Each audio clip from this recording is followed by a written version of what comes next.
নমস্কার।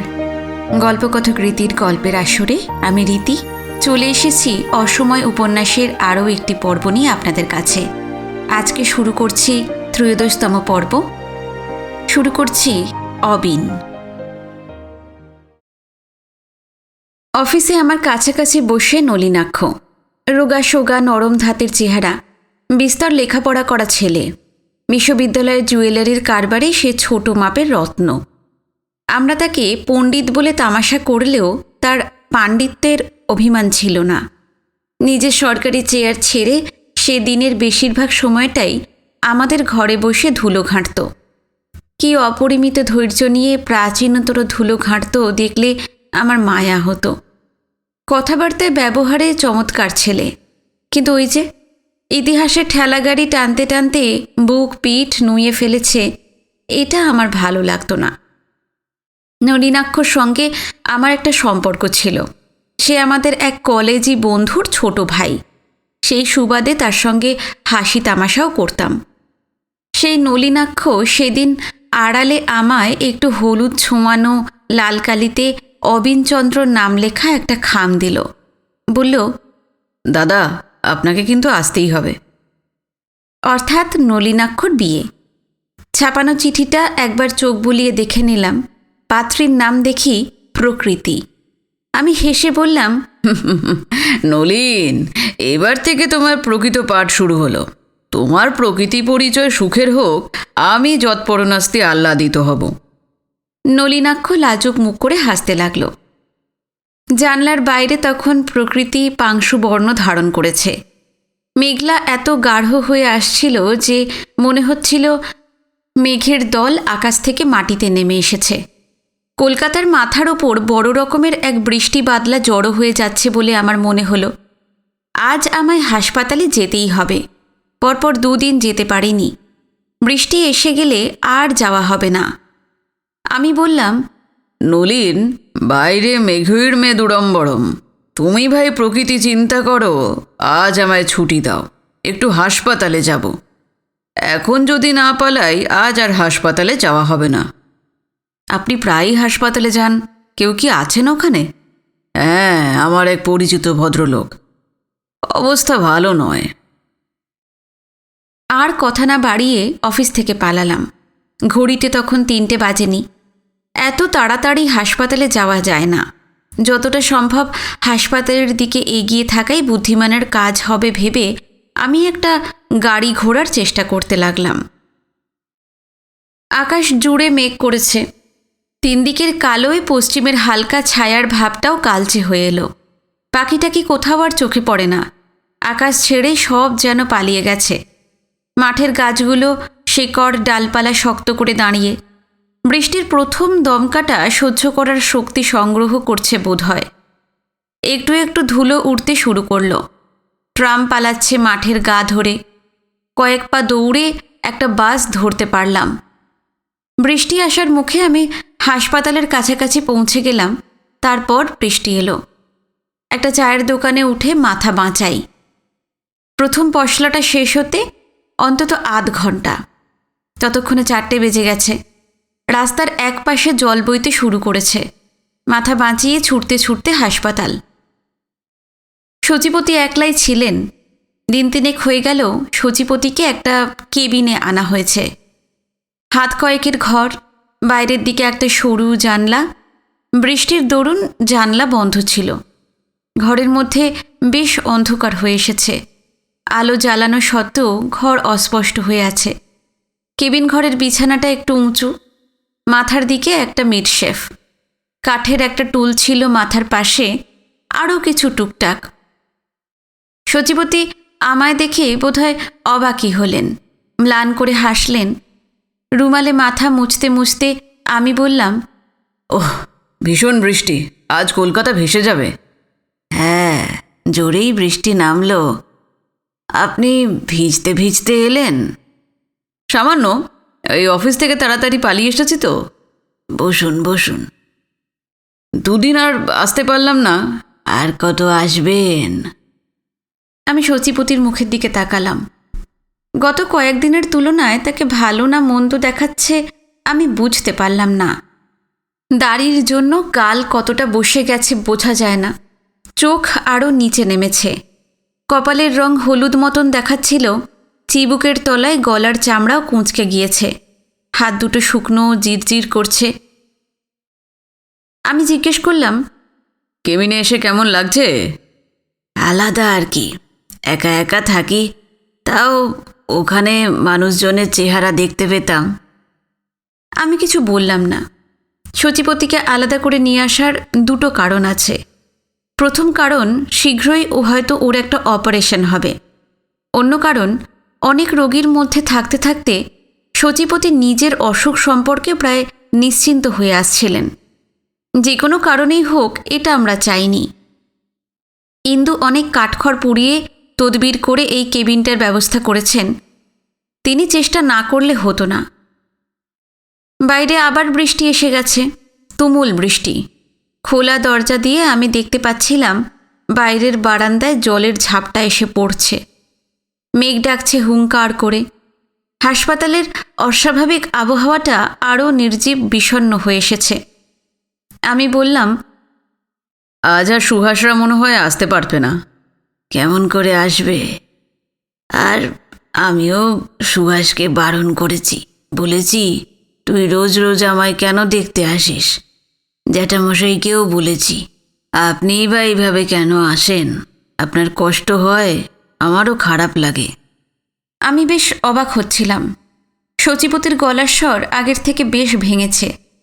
আগের দিনও এটা আমার কাছে ধরা পড়েনি। অবিনবাবু। হ্যাঁ বলুন। জ্যাঠামশাইকে আপনারা ফেরত পাঠাচ্ছেন না কেন? আমি বলেছি উনি নিজেই যেতে চান না। কলকাতায় কিন্তু ওনার খুব কষ্ট হচ্ছে। আপনার কাছে আসেন, বসেন, ওনার ভালো লাগে। আমার তো খারাপ লাগে। আমি ওকে রোজই বলি যে আপনি আর আসবেন না। কি দরকার এই ছোটাছুটি করার? আমি কোনো জবাব দিলাম না। জ্যাঠামশাইকে কলকাতায় রাখতে সুহাসও আর চাইছে না। দেখতে দেখতে তো অনেক দিনই হয়ে গেল। জ্যাঠামশাই অসুস্থ হয়ে পড়তে পারেন।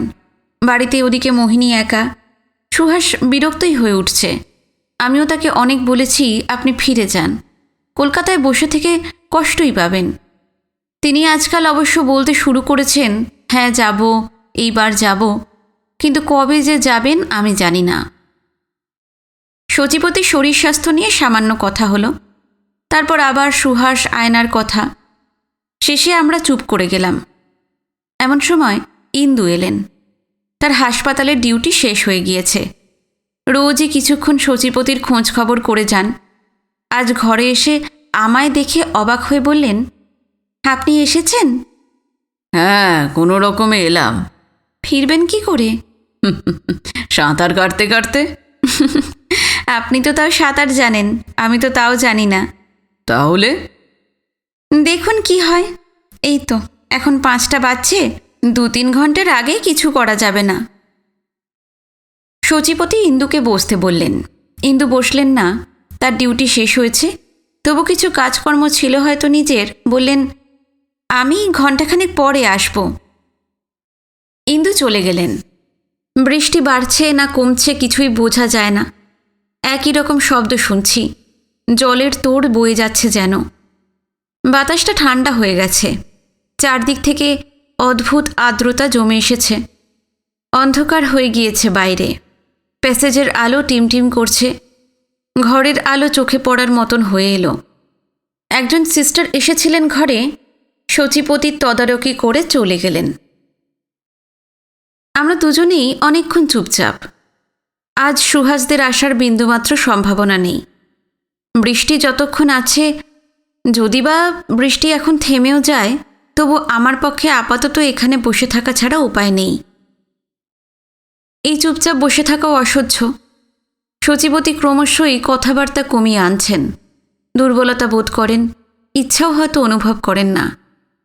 নীরবতার মধ্যে সচিপতি হঠাৎ বললেন, আজ দুপুরে শুয়ে থাকতে থাকতে একবার ঘুমিয়ে পড়েছিলাম। অদ্ভুত এক স্বপ্ন দেখলাম। আমি সচিপতির মুখের দিকে তাকালাম। সচিপতি বললেন, ছোট কাকি রাঁচি থেকে আমায় দেখতে এসেছে। স্বপ্নের মধ্যেই আমি বেশ ভালো করে বুঝতে পারছিলাম যে আমি খুব অবাক হয়ে গিয়েছি। বিশ্বাসই করতে পারছি না যে ছোট কাকি ভালো হয়ে কলকাতায় আসতে পারে। স্বপ্ন তো স্বপ্নই, তাই না? তবু ছোট কাকি ভালো হয়ে গিয়েছে ভাবতে কিন্তু আমার বড় আনন্দ হচ্ছিল। আমার সঙ্গে আজ বছর দেড়েক হলো ছোট কাকির কোনো যোগাযোগ নেই। আমি আর খোঁজ নিইনি, নিয়ে তো লাভ ছিল না। এখন তো একেবারেই চিনতে পারে না। কলকাতায় আসার আগে একবার খোঁজ নেওয়া আমার উচিত ছিল। জানেন তো, আমি কতবার চেয়েছি যে ছোট কাকি ভালো হয়ে যাক। সত্যি যদি ভালো হতো কাকি। আপনার ছোট কাকির এখন আর ভালো হয়ে লাভ নেই। আপনি ভালো হয়ে উঠুন, আমরা খুশি হব। ভগবান আপনাদের খুশি করতে চান না যে অবিনবাবু? আপনিও কি চান না? আমার চাওয়ার ওপর কি কিছু নির্ভর করে? কিচ্ছু করে না। মাথার বালিশটা উঁচু করে নিলেন সামান্য সচিপতি। তার কষ্ট হচ্ছিল। মানুষটি ক্রমশই দুর্বল হয়ে পড়ছেন। 5-7 কি 10 দিনের মধ্যে যদি অপারেশন হয়, আমি জানি না উনি কেমন করে ধকলটা সামলাবেন। দুর্বলতা সামলে নিয়ে সচিপতি বললেন, অবিনবাবু, আমার তো এখন কিছু করার নেই। হাঁটা চলা করাও বারণ হয়ে গেছে। তাই শুয়ে শুয়ে আমি অনেক কিছুই ভাবি। মাঝে মাঝে একটু বই পড়ার চেষ্টাও করি, পেরে উঠি না। আকাশ পাতাল ভাবতে ভাবতে আমার একটা কথা মনে হয়, মানুষের জীবনটা তার নিজের হাতে, এই অভিমান করে লাভ নেই। আমাদের কতটুকু নিজের তাও আমি বুঝতে পারি না। বরং আমি তো দেখলাম আমার জীবনের 12 আনাই হলো অদৃষ্টের হাতে। সে অনেক বড়, তার সঙ্গে ঝগড়া করে লাভ নেই। আমি কি চাই, আপনি কি চান, তার উপর আমার আপনার যতই মায়া থাক, আমাদের ভাগ্যকর্তার কিছু আসে যায় না। আপনি খুব সহজ করে কথা বলছেন। এত সহজ করে কথা বললে জীবনটাকে নিয়ে সমস্যা কিন্তু থাকে না। আমার নিজের আর কোনো সমস্যা নেই অবিনবাবু। কোনো সমস্যা নেই আপনার? না, কদিন আগেও আমার মনে কিছু দুঃখ ছিল, আমার কিছু স্বাদ হয়েছিল। আমার সেই দুঃখ নেই, স্বাদ মিটল না বলে কোনো আফসোস নেই। আমার যেখানে শেষ হলে ভালো হয়, আমি সেইখানেই শেষ হব। সচিপতির সঙ্গে তর্ক করার ইচ্ছে আমার হলো না। মৃতপ্রায় এই মানুষটির সঙ্গে তর্ক করার জায়গা এটা নয়, সময়ও নয়। তাছাড়া সচিপতি এখন যেন সমস্ত বিশ্বাস আশ্চর্যভাবে হারিয়ে ফেলেছেন। আমি শুধু হেসে বললাম, আপনি কোথায় শেষ হবেন আমি তো জানি না। সচিপতি কোনো জবাব দিলেন না, চোখ বুজে শুয়ে থাকলেন। বৃষ্টি বাদলার মধ্যে সন্ধ্যের মুহূর্তটি গাঢ় হয়ে অনেকটা রাত হয়ে যাবার মতন মনে হচ্ছিল। আচমকা দেখি সচিপতির ঘর অন্ধকার হয়ে গেল। বারান্দাও ঘুটঘুট করে উঠল। হাসপাতালের এই পাশটা অন্ধকার। বড় ঘর থেকে যেন অনেকগুলো গলার বিভ্রান্ত স্বর ভেসে এলো। আলো নিভে গেছে।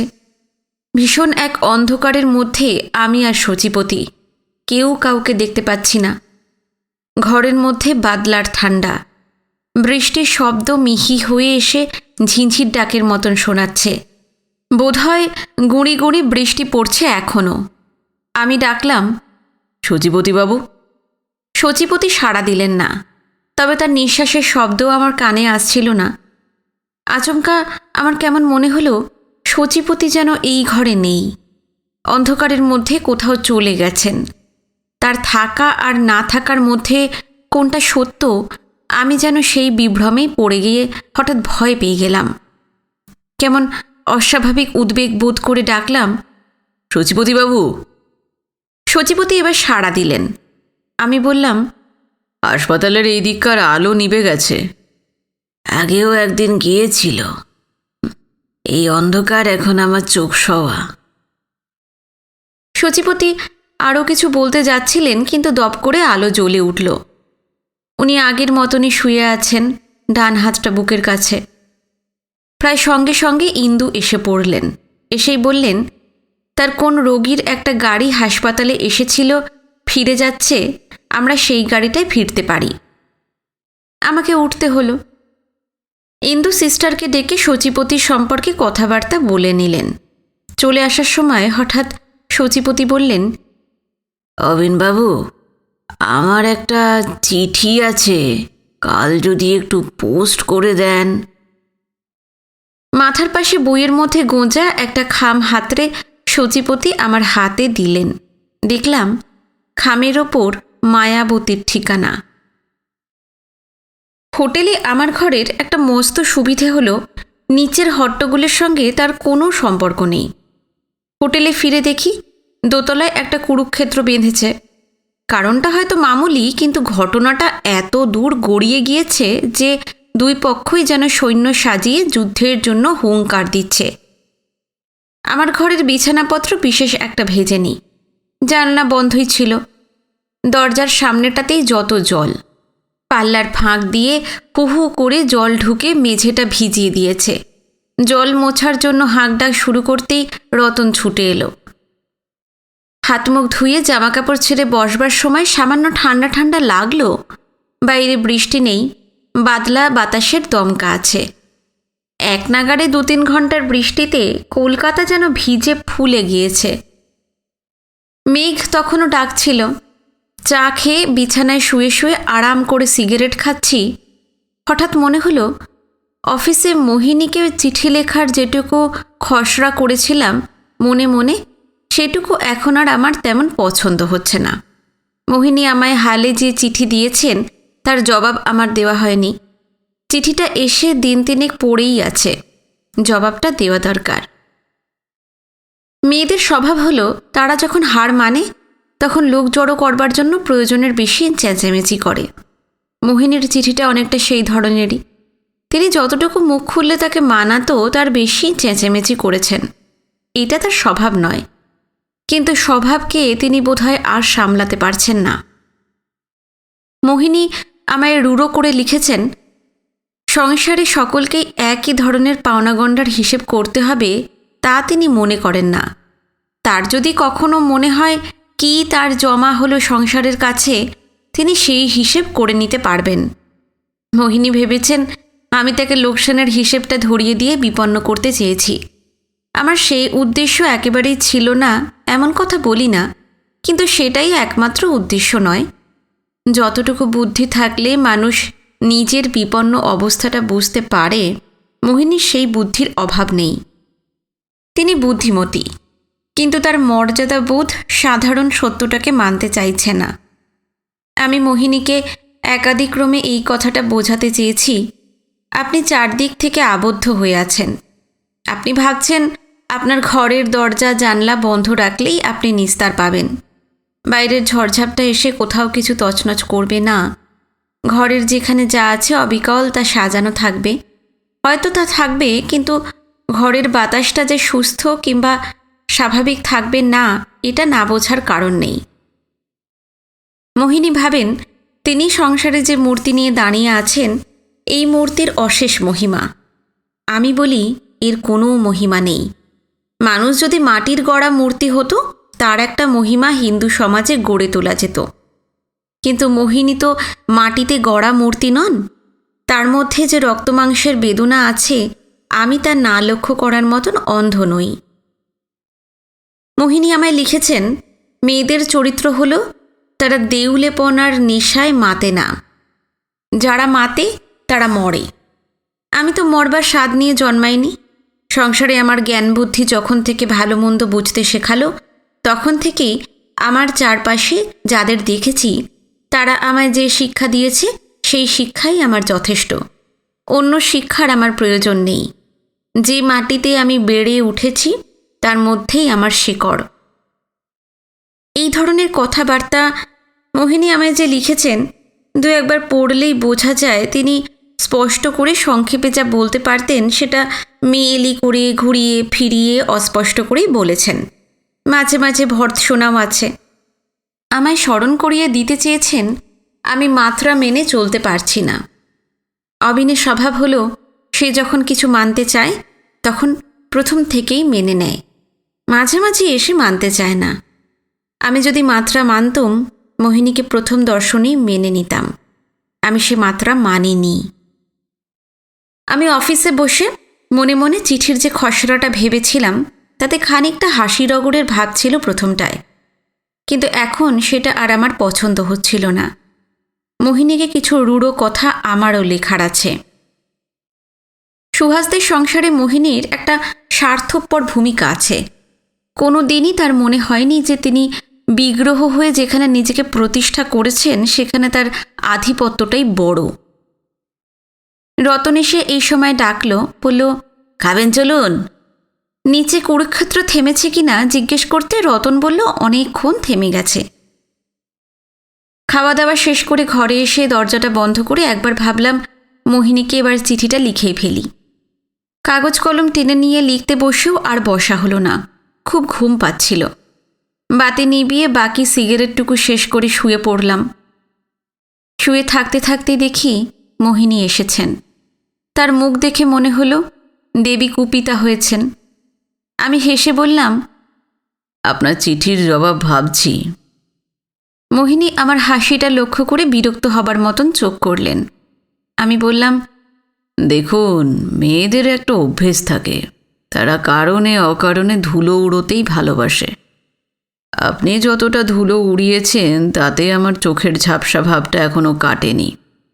মোহিনী বললেন, মেয়েরা যখন ধুলো উড়োয় তখন ঘরের মধ্যে কোথাও কিছু ময়লা নিশ্চয়ই থাকে, সেটা তাদের পছন্দ নয়। জীবনে কি আপনার সবই অপছন্দ? মানে? আমি বলতে যাচ্ছিলাম, আপনি সচিপতিকে অপছন্দ করেছেন, স্বামীকেও পছন্দ করেননি। তার আগেই যেন মোহিনী আমার কথাটা বুঝতে পেরে তাড়াতাড়ি বললেন, আমার জীবনটা আমারই থাক, ও নিয়ে অন্যের ভাবনা আমার সহ্য হয় না। আপনার জীবনটা আমার নয়, এটা খাঁটি কথা, কিন্তু আমার জীবনে আপনি যে যোগিনী নন এটাও বড় মিথ্যে কথা নয়। আপনার জীবন আমার নাগালের বাইরে বলেই আমার এত আফসোস। আফসোসটা থাক। না না, ওটা রাখবো না বলেই তো আমার এই জেদ। আপনি নিজেকে যে খুঁটিতে বেঁধে রেখেছেন সেই খুঁটি আমি ভাঙব। মোহিনী আমায় আর চোখে দেখলেন। আমি বললাম, আপনার সঙ্গে মকদ্দমা লড়তে হলে আমি কোনো উকিল রাখতাম না। জজ সাহেবকে শুধু বলতাম, ধর্মাবতার, আমার যিনি বিরোধী পক্ষ তাকে শুধু বলুন তিনি যেন একটা কথা ভেবে দেখেন, টাকার মতো মানুষের একটা সোজা পিঠ, অন্যটা উল্টো। উনি ভাবছেন দুটো পিঠেরই সমান দাম, কিন্তু মানুষের বেলায় সেটা সোজা নয়। ঠিক নয় কেন? তাতে পাওনা মেটানো যায়, শান্তি থাকে না। কিন্তু আমার শান্তি আছে তো। না, আপনার শান্তি নেই। মোহিনী। অনেকদিন পরে আজ সকালে রোদ উঠেছিল। রোদ দেখে কার্তিককে বললাম ঘরদোরের জালনা দরজা সব হাট করে খুলে দিতে। এখানকার বৃষ্টির এই ধরন, নামলে আর ধরতে চায় না। এক শনিবার দুপুরে বৃষ্টি নামল, তারপর আরেক শনিবার পার করে আজ দেখলাম আকাশে সূর্য উঠেছে। রোদের মুখ দেখে সকালবেলাতেই মনটা ঝরঝরে লাগলো। রাত্রের বাসি কাপড় ছেড়ে সংসারের মধ্যে আর ঢুকতে ইচ্ছা করল না। কমলা একাই সব দিক সামলে নিতে পারে। গিরির মা কয়েকদিনের জন্য ছুটি নিয়েছিল, আবার আজ ফিরে এসেছে। আমার আর ভাঁড়ার নিয়ে বসবার ইচ্ছে হচ্ছিল না। চা খেয়ে ঘরদোরের কাজকর্ম নিয়ে পড়লুম। একটানা বর্ষা বাদলায় কী অবস্থাই হয়েছে সব। আসবাবপত্র, বিছানা, মাদুর স্যাঁতস্যাঁতে হয়ে আছে। ঠান্ডায় ছাতা পড়ার মতন হয়েছে যেন। একে ঘরদোরে মানুষজন নেই, এমনিতেই ফাঁকা পড়ে থেকে থেকে বিচ্ছিরি দেখায়। তার উপর এই একটানা বৃষ্টিতে ভালো করে দরজা জানলাও খোলা হতো না, বাতাস বইত না, রোদ ঢুকত না। কেমন এক গন্ধ হয়ে গিয়েছিল। কোমরে আঁচল জড়িয়ে সকাল থেকেই ঘরদোরের কাজে নামলাম। প্রথমে জ্যাঠামশাইয়ের ঘর। বিছানা মাদুর উল্টে পাল্টে দিয়ে তোষকটা পাঠালাম রোদে। জানলার খড়খড়িতে কত রকমের ময়লা জমেছে। ঝড় বাদলায় উড়ে আসা খড়কুটো পর্যন্ত। জ্যাঠামশাইয়ের বইপত্র আরও কত টুকটাক একপাশে জমেই আছে। হোমিওপ্যাথির বড় বড় বাক্স, নিজের হাতে সব পরিষ্কার করে একটু বসেছি। দেখি ফটক খুলে কার্তিক আসছে। বাজারে গিয়েছিল, ফিরছে। তার সাইকেলের হাতলে তরিতরকারির থলেটা ঝোলানো। কার্তিক বারান্দায় তার সাইকেল রেখে এসে আমায় খোঁজাখুঁজি করছিল। সাড়া দিতে ঘরে এলো, এসে চিঠি দিল। বাজার ফিরতি পথে পোস্ট অফিস থেকেই নিয়ে এসেছে। চিঠিগুলো হাতে নিয়ে দেখি জ্যাঠামশাই আর সুহাস দুজনেই আলাদা করে দুটো চিঠি লিখেছে। আর একটা চিঠি অবিনের, আর সেটা ওজনে যেন বেশ ভারী। একই সঙ্গে 3টে চিঠি পেয়ে একটু অবাকই হলাম। অবিনের চিঠিটা সরিয়ে রেখে খাম ছিঁড়ে জ্যাঠামশাইয়ের চিঠিটাই প্রথমে পড়লাম। কলকাতার খবরাখবর এইবারে তেমন একটা নেই। সচিতার কথা লিখেছেন সামান্য। সবচেয়ে বড় খবর, জ্যাঠামশাই ফিরে আসছেন জানিয়েছেন। শীঘ্রই ফিরে আসছেন, আয়নাও আসছে। চিঠিটা পড়ে মনটা আমার হাঁফ ফেলল। সত্যি আমি আর পেরে উঠছিলাম না।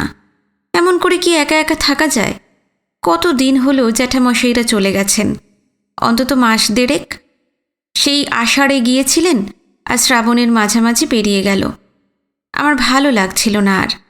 এমন করে আমি তো কোনোদিন থাকিনি।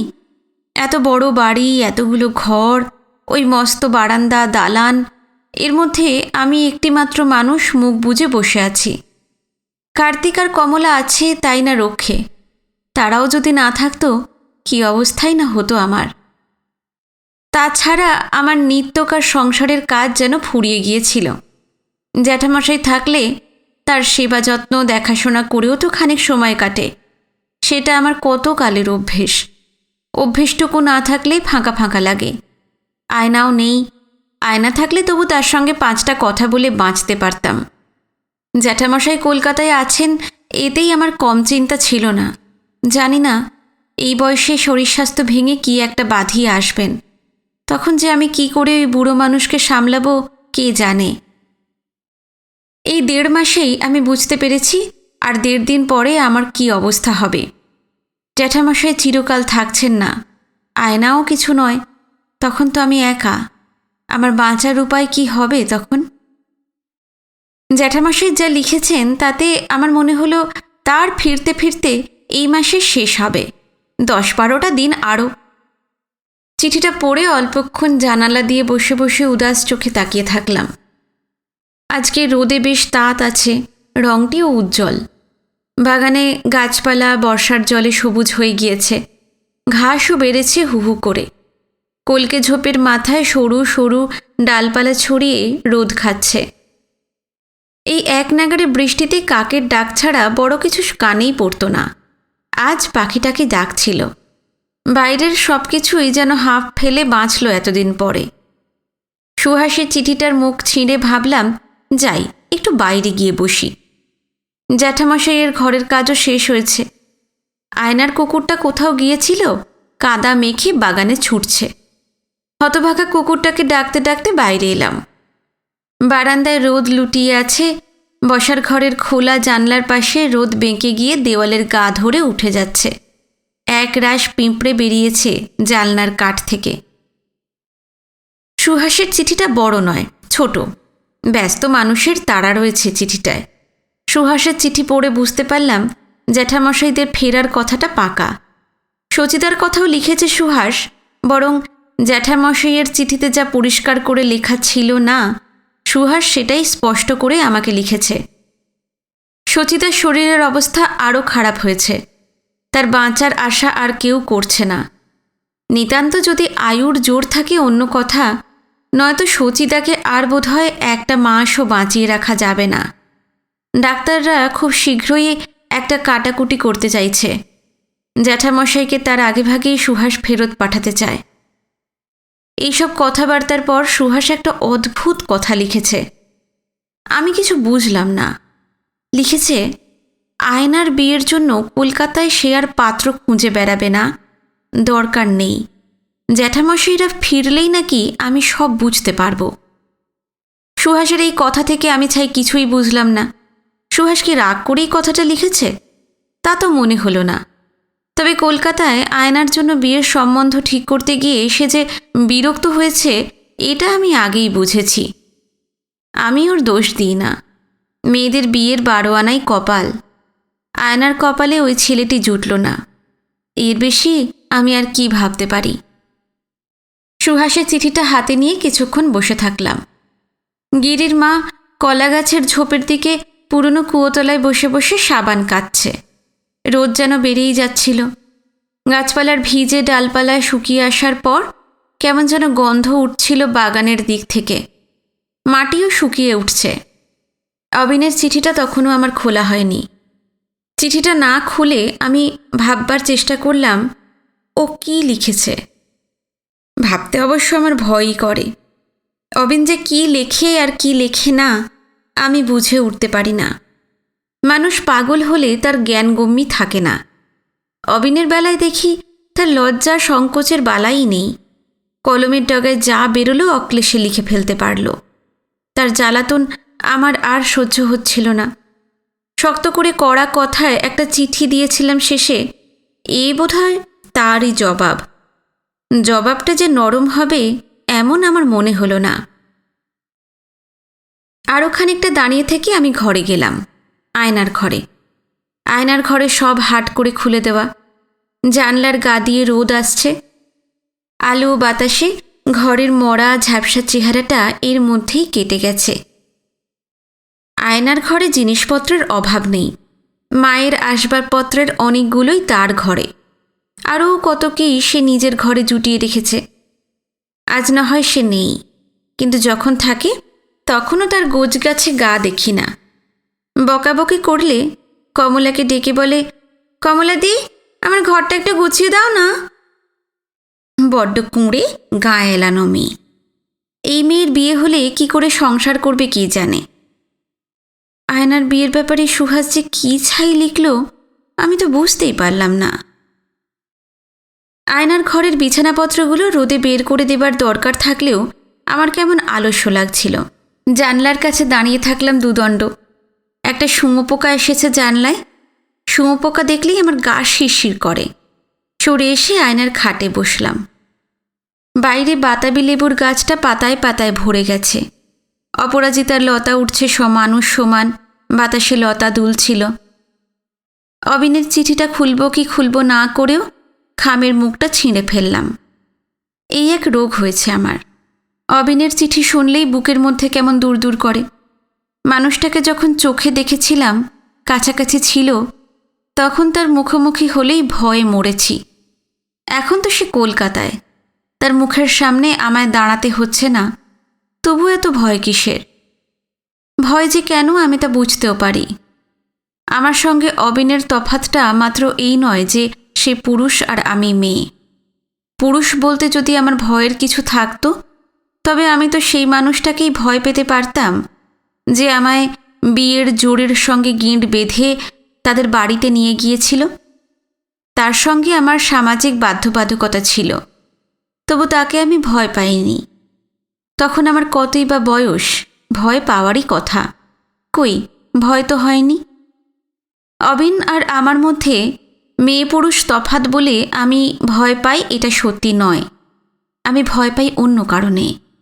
অবিন আর আমি এক জাতের মানুষ নই। সে হলো ছন্ন ছাড়া, মন ছাড়া। তার কোথাও বন্ধন নেই।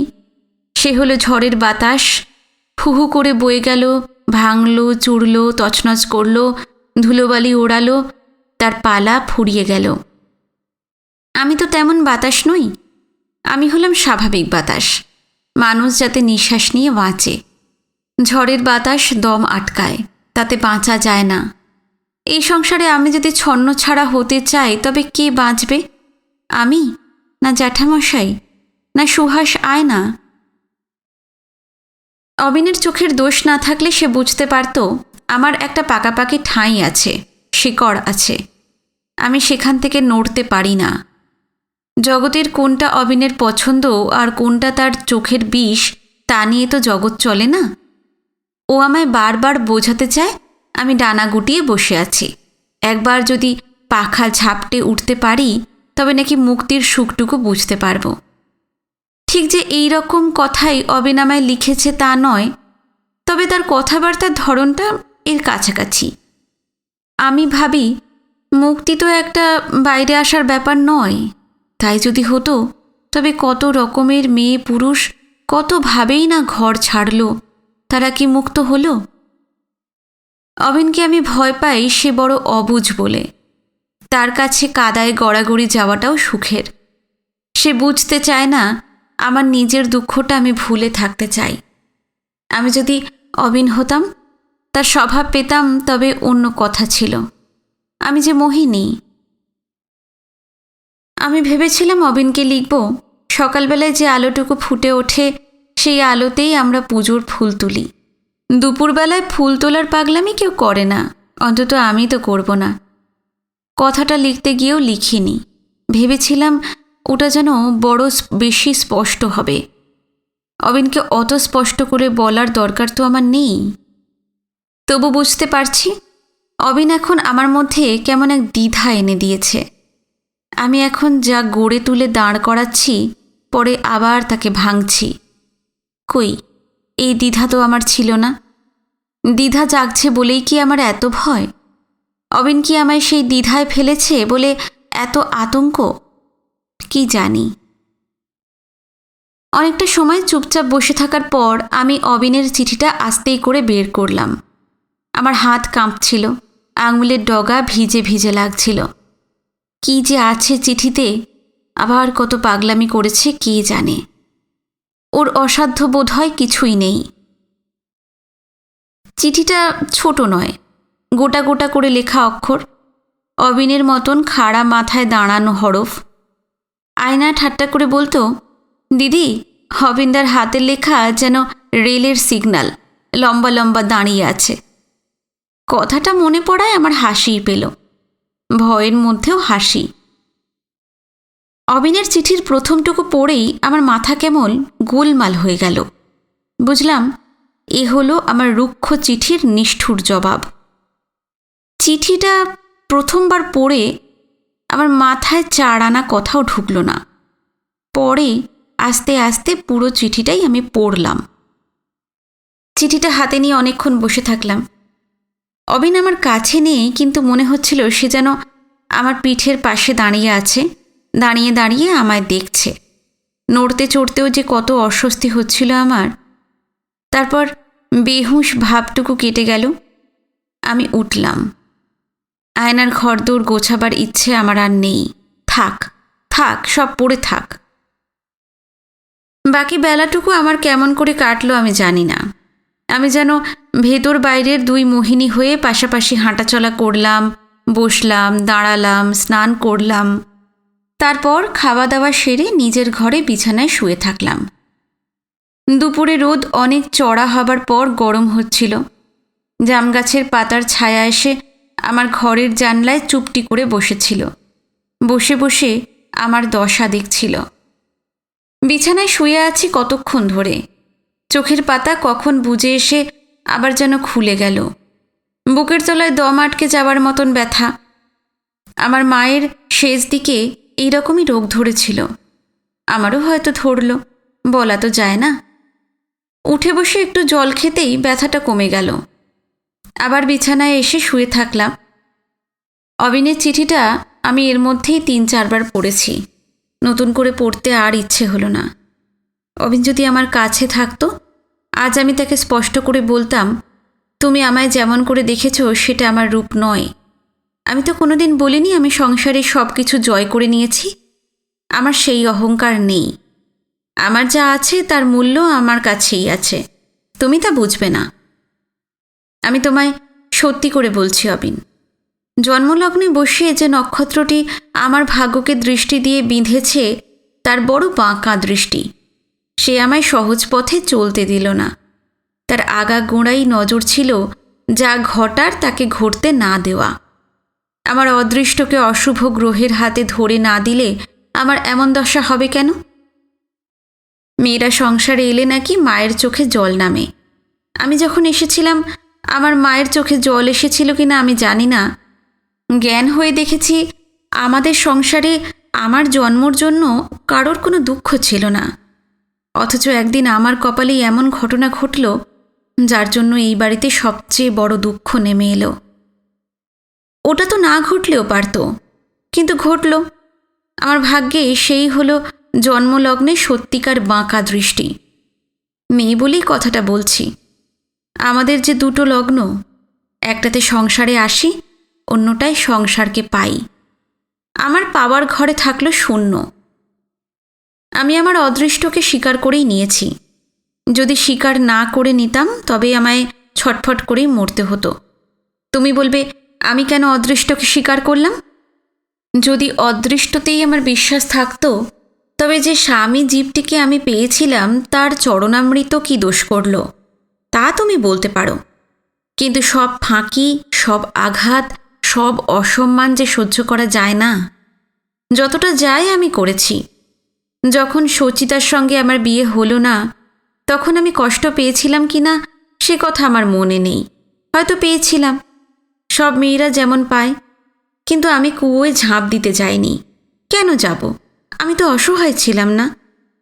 তাছাড়া যে পুরুষ মানুষ ভাবে ভালোবাসার চেয়ে মরার ভয়টা বেশি, তার ভালোবাসার জোর আমি বিশ্বাস করি না। সচিদা আমাকে কতটুকু ভালোবেসেছিল আর কতটা নিজেকে ভালোবাসত তার হিসেব তো সে দেখল না। যাকে, ওটা পুরনো কথা। তারপর আমার কপালে যে কন্দর্প পুরুষটি স্বামীর বেশে এলো, তার কথা ভাবলেই আমার মনে হয় ওই কটা মাস আমি নরকে গলা ডুবিয়ে বেঁচেছিলাম। সেখান থেকে আমি নিজেকে উদ্ধার করেছি, এই আমার সান্ত্বনা। এরপর আর আমার করার কি ছিল? আমি তো নিজের হয়ে আর কিছু চাইতে পারি না। চাইতে গেলে আবার আমার কপালে কী জুটবে আমি জানতাম না। আমাদের সংসারে মেয়েদের চাওয়ার একটা মাপ আছে, তার বেশি চাওয়া যায় না। ভগবান মেয়েদের হাতে অনেক রকম অস্ত্র তুলে দিয়েছেন। আমরা যদি সর্বনাশী হতে চাই, সংসারে সুখ শান্তি রসাতলে পাঠাতে পারি। কিন্তু অস্ত্র আছে বলেই তার ধার পরখ করার দুর্বুদ্ধি মেয়েদের থাকলে ঘর সংসার বলে কিছু থাকতো না। আমাদের যেমন অস্ত্র আছে, সেই রকম মায়া, মমতা, করুণা, স্নেহ তো আছে। মেয়েদের গায়ের আঁচল শুধু তার আড়াল নয়, ওটা যে পুরুষ জাতের আশ্রয়। আমায় তুমি সর্বনাশী হতে বলো না।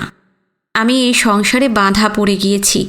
একদিন এখানে হয়তো আমি শুধু একলাই থাকব, আমার চারপাশ ফাঁকা হয়ে যাবে।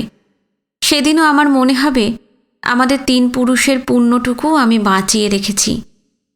পুরুষ মানুষের সঙ্গে মেয়েদের একটা বড় তফাৎ। তোমরা যদি দড়িতে বাঁধা পড়তে না চাও, তোমাদের কেউ বাঁধতে পারে না। আমরা কিন্তু জন্ম থেকেই বাঁধা। আমাদের নারীতে এই বাঁধার জট আছে বলেই আমরা বাঁধন নিয়ে বসে থাকি। তোমরা থাকো না। আমার জন্য এই সংসারের ক্ষতি হবে এ আমি কোনোদিন চাইনি, আজও চাইব না। তুমি যে আমাদের সংসারের কোথায় ভাঙতে চাইছো তা আমি বুঝতে পারছি না, তবে ভয় পাচ্ছি। তোমায় আমার বড় ভয়, কারণ তুমি বড় নিষ্ঠুর।